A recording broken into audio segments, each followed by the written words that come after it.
Hello दोस्तों, स्वागत है आपका मेरे चैनल NCERT बाय राहुल में। तो बेसिकली आज इस वीडियो में हम फ्रांस की क्रांति से संबंधित आपके जो कुछ महत्वपूर्ण जो आपके प्रश्न हैं उनके बारे में जो है हम इस वीडियो में जो है चर्चा करेंगे। आपका फर्स्ट क्वेश्चन है, फ्रांस की क्रांति कब हुई थी? तो फ्रांस की क्रांति प्यारे दोस्तों वो हुई थी, इसमें आपका जो राइट ऑप्शन है आपका फर्स्ट 1789 में। तो 14 जुलाई 1789 को बास्तिल के किले में स्थित कारागाह मतलब जो जेल होती है उसको ढहाकर वहाँ के कैदियों को छुड़ाया गया। तो इसी घटना से क्या है, फ्रांस की क्रांति की शुरुआत हुई थी। तो सबसे पहले क्या हुआ था, 14 जुलाई 1789 को बास्तिल एक जगह है आपके फ्रांस में, तो वहाँ पर जो जेल थी उस बास्तिल के किले में, तो उसको क्या है उस जेल को ढहा दिया गया था। और वहाँ पर जो कैदी थे, भाई कैदी तो खैर अगर इस टाइप का कोई क्वेश्चन अगर आपका बनता है तो उसमें जो कैदी थे तो उन कैदियों की संख्या कितनी थी? 7।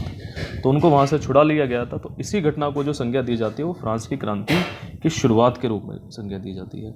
इसी वजह से 14 जुलाई को फ्रांस के राष्ट्रीय दिवस के रूप में भी क्या है फ्रांस में मनाया जाता है। ठीक है, अब बात करते हैं सेकंड क्वेश्चन की। तो सेकंड क्वेश्चन है आपका कि फ्रांस की क्रांति के समय फ्रांस का शासक कौन था? तो जब फ्रांस की क्रांति हुई थी तो उस समय जो फ्रांस है वहाँ का शासक कौन था? तो उस समय जो आपका फ्रांस का शासक था वो था आपका लुई 16वां। ठीक है, फ्रांस क्रांति के समय वहाँ पर बूर्बो राजवंश का शासन था।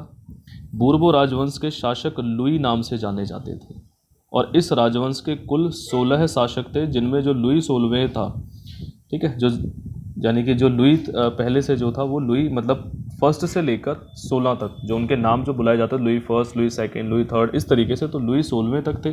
और लुई 16वें जो था इस राजवंश का अंतिम शासक था। और इस क्रांति के बाद फ्रांस में बूर्बो राजवंश का क्या है पतन हो गया था और इस राजवंश के अंतिम शासक लुई 16वें थे। ठीक है, चलिए इसका थर्ड क्वेश्चन है, लुई 16वें फ्रांस की गद्दी पर कब बैठा था?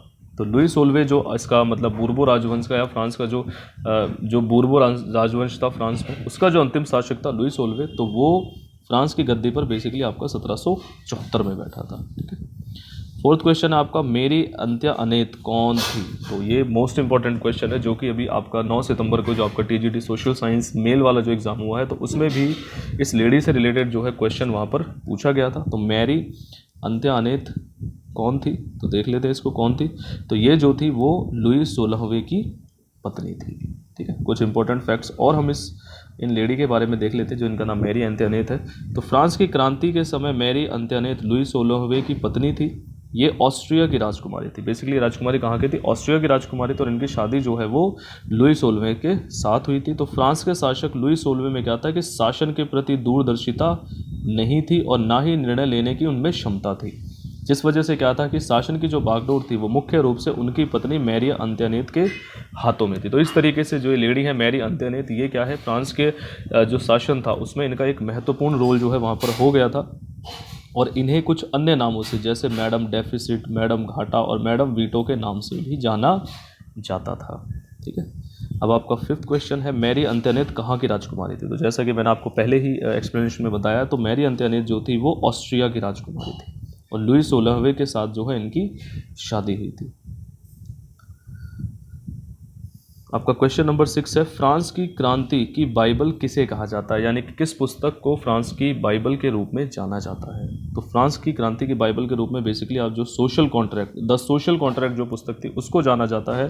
और द सोशल कॉन्ट्रैक्ट को पढ़कर ही जो फ्रांस के क्रांतिकारी थे वो सबसे ज़्यादा प्रभावित हुए थे। इसी वजह से इसको फ्रांस की क्रांति की बाइबल के रूप में जाना जाता है। और इसकी रचना जो थी वो फ्रांस के प्रमुख दार्शनिक रूसों के द्वारा की गई थी। बाइबल बेसिकली आप सभी को पता होगा कि बाइबल जो है वो ईसाई धर्म के जो लोग होते हैं उनकी एक पवित्र और धार्मिक पुस्तक होती है। ठीक है, तो इसीलिए जो ये द सोशल कॉन्ट्रैक्ट था जो पुस्तक थी आपके, इसको बेसिकली फ्रांस की बाइबल के रूप में जाना जाता है। नेक्स्ट क्वेश्चन आपको, फ्रांसीसी क्रांति ने किसकी शिक्षाओं से प्रेरणा प्राप्त की थी? तो फ्रांसीसी क्रांति ने बेसिकली रूसो जो थे उनकी शिक्षाओं से क्या है प्रेरणा प्राप्त की थी। तो फ्रांसीसी क्रांति में रूसो के विचारों की एक महत्वपूर्ण भूमिका थी, जिसको उन्होंने क्या है अपनी प्रसिद्ध पुस्तक सोशल कॉन्ट्रैक्ट के द्वारा व्यक्त भी किया था। यानी कि अपने विचारों को उन्होंने जो उनकी पुस्तक दी थी सोशल कॉन्ट्रैक्ट उसके द्वारा व्यक्त भी किया था। और फ्रांस के लोग रूसों की शिक्षाओं से काफ़ी ज़्यादा प्रभावित हुए थे। क्वेश्चन नंबर 8, सोशल कॉन्ट्रैक्ट नामक पुस्तक किसके द्वारा लिखी गई थी। तो जो दी सोशल कॉन्ट्रैक्ट नामक पुस्तक जिसके बारे में हमने पहले भी 2 क्वेश्चन देखे, तो ये बेसिकली रूसो के द्वारा जो है ये लिखी गई थी। तो सोशल कॉन्ट्रैक्ट नामक पुस्तक की रचना फ्रांस के प्रमुख दार्शनिक रूसो के द्वारा की गई थी और रूसो की उस पुस्तक ने फ्रांस की क्रांति में एक महत्वपूर्ण भूमिका निभाई थी। अब बात कर लेते हैं आपके नेक्स्ट क्वेश्चन के बारे में। तो क्वेश्चन नंबर 9, तो फ्रांस का समाज कितने एस्टेट्स या वर्गों में विभाजित था? तो ये बेसिकली आपका इसका जो राइट ऑप्शन हो जाएगा वो हो जाएगा ऑप्शन ए 3। तो बेसिकली जो फ्रांस का समाज था वो 3 एस्टेट या 3 वर्गों में विभाजित था। कौन कौन से थे वो देख लेते हैं। तो प्रथम एस्टेट, द्वितीय एस्टेट और तृतीय एस्टेट। अब इसमें कौन कौन से लोग इन एस्टेट से संबंधित थे वो देख लेते हैं। तो प्रथम एस्टेट में तो आपके पादरी वर्ग, द्वितीय स्टेट में थे आपके कुलीन वर्ग और तृतीय स्टेट में काफ़ी तरह के लोग थे, जैसे बड़े व्यवसायी थे, व्यापारी थे, अदालती कर्मचारी, वकील इत्यादि थे। उसके बाद इसमें किसान और कारीगर भी इसी के अंतर्गत थे। उसके बाद छोटे किसान, भूमिहीन किसान, मजदूर और नौकर भी क्या थे, ये तृतीय स्टेट से संबंधित थे। अब नेक्स्ट क्वेश्चन है आपका, निम्न में से कौन से फ्रांस के तृतीय एस्टेट से संबंधित नहीं थे? अब बात यहाँ पर हो रही है कि तृतीय एस्टेट से संबंधित नहीं थे। तो इसमें ऑप्शन है आपके बड़े व्यवसायी, कुलीन वर्ग, अदालती कर्मचारी, किसान और कारीगर, व्यापारी या पादरी वर्ग। तो इसका जो राइट ऑप्शन वो होगा आपका 3rd, 2nd और 6th। तो जो इसका होगा 2nd मतलब आपका कुलीन वर्ग, यानी कि कुलीन वर्ग आपका द्वितीय एस्टेट से संबंधित था और 6th आपका जो पादरी वर्ग था तो वो बेसिकली आपके क्या थे, 3rd एस्टेट से संबंधित थे, यानी कि पादरी वर्ग आपके प्रथम एस्टेट से संबंधित थे। तो इस प्रकार आपके जो 2 इसमें है, यानी कि आपका 2nd कुलीन वर्ग और 6th आपका पादरी वर्ग, तो ये 2 जो थे वो आपके तृतीय एस्टेट से संबंधित नहीं थे। अब आपका इसमें 11th क्वेश्चन है, निम्न में से किसके पतन के बाद फ्रांस की क्रांति की रचना हुई थी? यानी किसके पतन के साथ जो है वो फ्रांस की क्रांति की रचना हुई थी? तो बास्तिल का किला, जिसकी फर्स्ट क्वेश्चन में हमने बात की थी, तो बास्तिल के किले के पतन के साथ ही जो है फ्रांस की क्रांति की शुरुआत हुई थी। तो 14 जुलाई 1789 को फ्रांस के लोगों ने लुई 16वें के जुल्मों से परेशान होकर एक जनसेना का गठन किया था।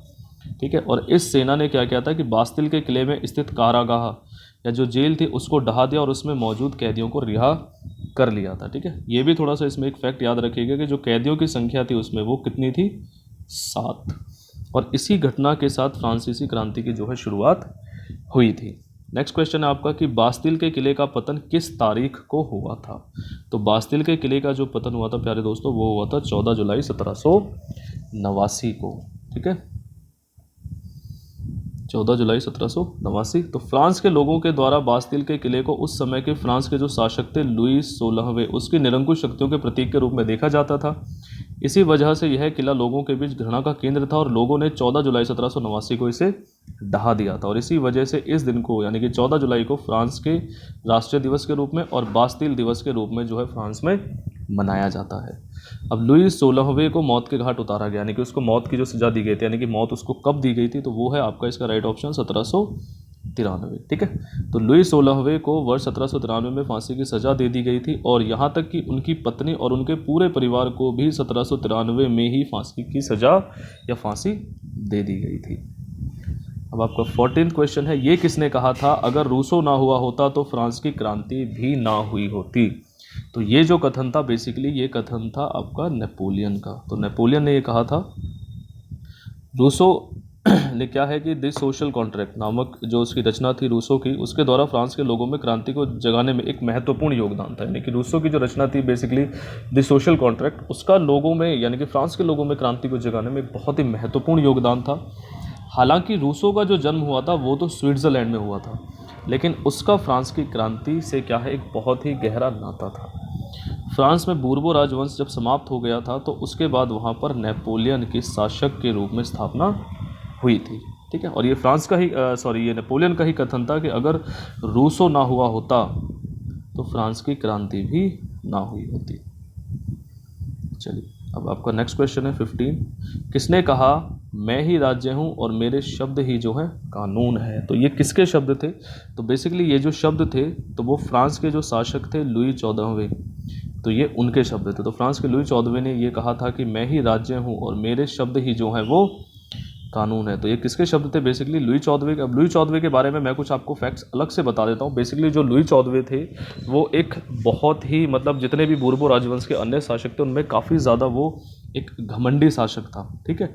और ये जो फ्रांस की क्रांति हमने 1789 में देखी तो कहीं ना कहीं ये उस जो आपका लुई 14वें था तो उसके ही कृत्यों का ये एक परिणाम था, यानी कि उसने जो भी कर्म उस टाइम पर किए थे तो उसकी ही कहीं ना कहीं जाकर जो परिणाम निकला वो फ्रांस की क्रांति 1789 में जो है देखने को मिला था। तो इस तरीके से आपकी ये वीडियो यहाँ पर ख़त्म हो जाती है। होप आप सभी को ये वीडियो अच्छी लगी होगी और इसके जो आपके क्वेश्चंस हैं वो आपको जो है काफ़ी अच्छे से समझ में आ गए होंगे। अब बेसिकली ये जो था तो ये फ्रांस की क्रांति से संबंधित ये पार्ट 1 था।